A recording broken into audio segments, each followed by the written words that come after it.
इसी दरमियान आप अब एक ऐसी शख्सियत को सुनेंगे जो सियासी रहनुमा भी हैं और उनकी इल्मी सलाहियत ऐसी है कि वो मारूफ सहाफ़ी भी हैं।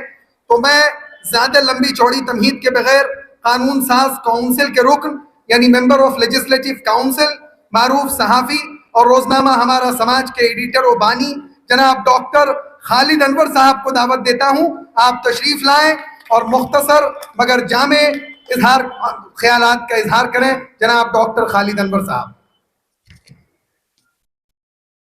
अस्सलाम वालेकुम रहमतुल्लाह। वही ताज है, वही तख्त है, वही जहर है, वही जाम है। वही ताज है, वही तख्त है, वही जहर है, वही जाम है। ये वही खुदा की जमीन है, ये वही बुतों का निजाम है। बड़े शौक से मेरा घर जला कि आंच तुझ पे न आएगी। बड़े शौक से मेरा घर जला कि आंच तुझ पे न आएगी। ये ज़बां किसी ने खरीद ली, ये कलम किसी का गुलाम है। बजाइए ताली। बहुत बहुत शुक्रिया। मैं शुक्रगुजार हूँ खानकाह रहमानी के सज्जादा नशी मोहतरम जनाब अहमद वली फैसल रहमानी साहब का, उन्होंने ये महफिल सजाई है और ऐसी जगह महफिल सजाई है जिस जगह ने पूरे हिंदुस्तान को नहीं बल्कि पूरी दुनिया को ऐसे अफराद दिए हैं जिन अफराद ने समाज को सुधारने का और बनाने का काम किया है। मैं खास तौर से इस बात के लिए शुक्रिया अदा करता हूं कि यहां दो शख्सियतें बैठी हैं, जनाब अहमद वली फैसल रहमानी साहब और जनता दल यूनाइटेड के कौमी सदर, मुंगेर के मिंबर पार्लियामेंट और पार्लियामेंट में जनता दल यूनाइटेड के लीडर जनाब राजीव रंजन सिंह उर्फ ललन सिंह जी। आप ये बात समझिए कि जहां मिल्लते इस्लामिया की सारी जिम्मेदारियां आज फैसल अहमद वली फैसल रहमानी साहब के कांधों पर है, तो वहीं सियासी तौर पे हिंदुस्तान के तमाम गरीबों, मजलूमों, अकलियतों की जिम्मेदारी का बोझ जनाब राजीव रंजन सिंह जी ने अपने कांधों पर उठाया है। मैं स्टेज पर मौजूद सुन्नी बिहार स्टेट सुन्नी वक्फ बोर्ड के चेयरमैन जनाब इरशादुल्लाह साहब, जनता दल यूनाइटेड के रियासती सेक्रेटरी जनाब सौरभ निधि जी साहब और यहाँ मुंगेर की मेयर मोहतरमा कुमकुम देवी जी, मुंगेर के डिप्टी मेयर बैठे हैं जनाब खालिद हुसैन साहब और राष्ट्रीय जनता दल के उम्मीदवार अभी तकरीर कर रहे थे जनाब मुकेश यादव जी, डॉक्टर एजाज साहब, अब्दुल बाकी सिद्दीकी साहब, आबिद साहब और वाजिद साहब, और सबसे इम्पोर्टेंट नाम जो मैंने कम देखा है सियासत में कि एक सियासी लीडर भी हो और खानवादे रहमानी पे इतना फिदा, यहाँ के गुड्डू राइन साहब, शाहिद अख्तर साहब, हम लोग प्यार से गुड्डू राइन साहब यहाँ के लोग कहते हैं, उनके लिए ताली बजाई। उन्होंने बड़ी मेहनत की इस प्रोग्राम के लिए। भाइयों, चूंकि ये जामिया रहमानी में प्रोग्राम है और आप सभी लोग जानते हैं, मैंने एक शेर शुरू में इसीलिए पढ़ दिया कि हालात का इल्म आप सभी लोगों के है। आज मुल्क जिन हालात से गुजर रहा है उससे आप वाकिफ हैं। ऐसा लगता है कि भारतीय जनता पार्टी और इस किस्म की पार्टियां जो हिंदुस्तान में फिरका परस्ती फैलाना चाहती है, उन लोगों को मुसलमानों की अलामतों से नफरत है। वो हर वो चीज मिटा देना चाहते हैं जो जिसकी निस्बत मुसलमानों से हो, हर वो चीज खत्म कर देना चाहते हैं जिससे मुसलमान मोहब्बत करते हो। आप ये मत समझिए, अभी प्रोफेसर शब्बीर साहब कह रहे थे यूसीसी की बात, ये मत समझिए कि यूनिफॉर्म सिविल कोड कोई मसला नया है।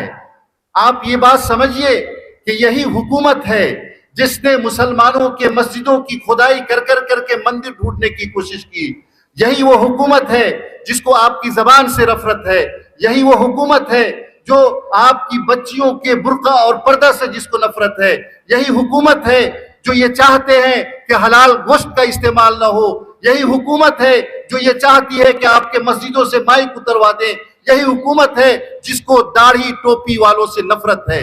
एक लंबी चौड़ी फहरिस्त है, और ऐसी फहरिस्त है जिसको सुन करके दुनिया हैरत में है।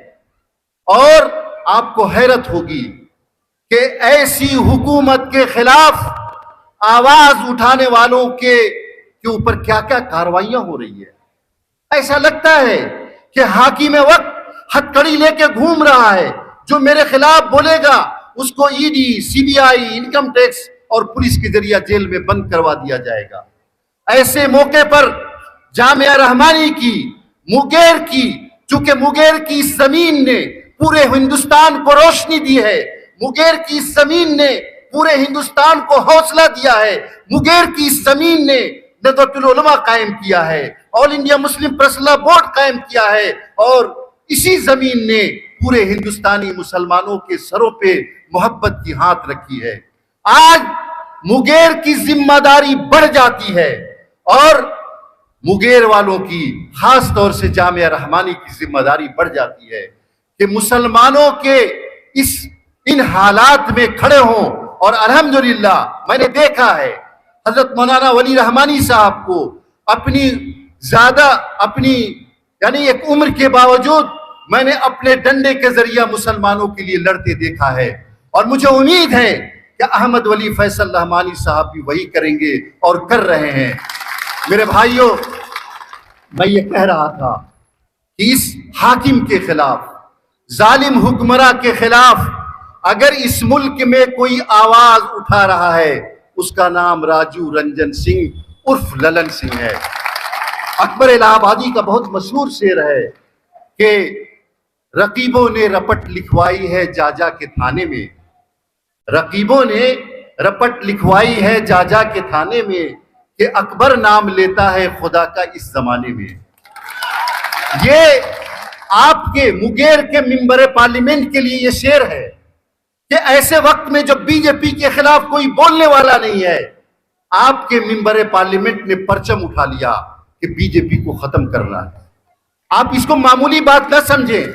आज अगर जनता दल यूनाइटेड, हमारे नेता नीतीश कुमार विपक्षी एकता की बात कर रहे हैं, अगर हमने महागठबंधन बनाया है, नीतीश कुमार ने भरी महफिल में ऐलान किया कि इस महागठबंधन यानी भारतीय जनता पार्टी के खिलाफ लड़ने का परचम अगर किसी ने उठाया है तो उसका नाम राजीव रंजन उर्फ ललन सिंह जी है। यानी ये नहीं, आप सभी मुंगेर के लोग हैं। मेरे भाइयों, अभी बात कर रहे थे शब्बीर साहब यूनिफॉर्म सिविल कोड के बारे में। हम मुसलमान अपने हमदर्दों को पहचानते नहीं हैं। मैं एक वाकया बताता हूं आपको, आप उठा लीजिए। तलाक बिल पे जब पार्लियामेंट में बहस हो रही थी, तलाक बिल पे जब ये भारतीय जनता पार्टी की गवर्नमेंट, उसी वक्त उसने प्रसल्ला में मुदाखलत की थी। हजरत मौलाना वली रहमानी साहब रहमतुल्लाह अलैह पूरे मुल्क में खवातीन के जरिए तहरीक चलवा रहे थे। आप उठाइए तकरीर ललन सिंह जी की अपने मेंबर पार्लियामेंट की, गूगल कीजिए और तकरीर खोलिए, सुन लीजिए। इन्होंने 16 मिनट तकरीर की और उस तकरीर में साफ साफ कहा कि all India Muslim personal board जब यह कह रहा है कि हम खुद तहरीक चलाएंगे, फिर सरकार को कोई इख्तियार नहीं है कि वो मुस्लिम पर्सनल बोर्ड में मुदाखलत करे। और जनता दल यूनाइटेड, हमारी सरकार, हमारी पार्टी इस बिल की शदीद मुखालफत करती है, पहले कह चुके हैं। और ये आवाज उठाने वाले कौन है?